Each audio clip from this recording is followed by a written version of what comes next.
ಪ್ರತಿ ಹಳ್ಳಿಗೂ ಕೂಡ ಎಲ್ಲ ರಂಗದಲ್ಲೂ ಕೂಡ ಶೈಕ್ಷಣಿಕವಾಗಿ, ಆರೋಗ್ಯವಾಗಿ,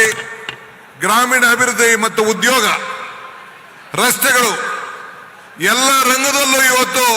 ಅಭಿವೃದ್ಧಿಯನ್ನು ನಾವು ಮಾಡ್ಕೊಂಡು ಬಂದಿದ್ದೇವೆ. ಇವತ್ತು ಆರೋಗ್ಯದಲ್ಲಿ ಸುಮಾರು 416 ಕೋಟಿ ರೂಪಾಯಿ ವೆಚ್ಚದ ವಿವಿಧ ಕಾಮಗಾರಿಗಳನ್ನ 208 ಕೋಟಿ ರೂಪಾಯಿಯನ್ನ ಕಲ್ಯಾಣ ಕರ್ನಾಟಕದ ಹಣದಿಂದ ಇವತ್ತು ಎಲ್ಲ ಮೇಲ್ದರ್ಜೆಗೆ ಏರಿಸಿ ಬೆಂಗಳೂರು ನಗರವನ್ನು ಬಿಟ್ಟರೆ ಈ ಒಂದು ಹೈದರಾಬಾದ್ ಕರ್ನಾಟಕದಲ್ಲಿ, ಈ ಒಂದು ಕಲ್ಯಾಣ ಕರ್ನಾಟಕದಲ್ಲಿ ಆರೋಗ್ಯಕ್ಕೆ ಒಂದು 2ನೇ ಸ್ಥಾನವನ್ನ ಇವತ್ತು ರೂಪಿಸಿ,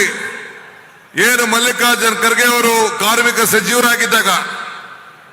ಏನು ಒಂದು ಐತಿಹಾಸಿಕವಾದಂತಹ ಕಟ್ಟಡವನ್ನು, ವಿಧಾನಸೌಧಕ್ಕಿಂತ ಒಂದು ದೊಡ್ಡ ಕಟ್ಟಡವನ್ನು ಕಟ್ಟಿ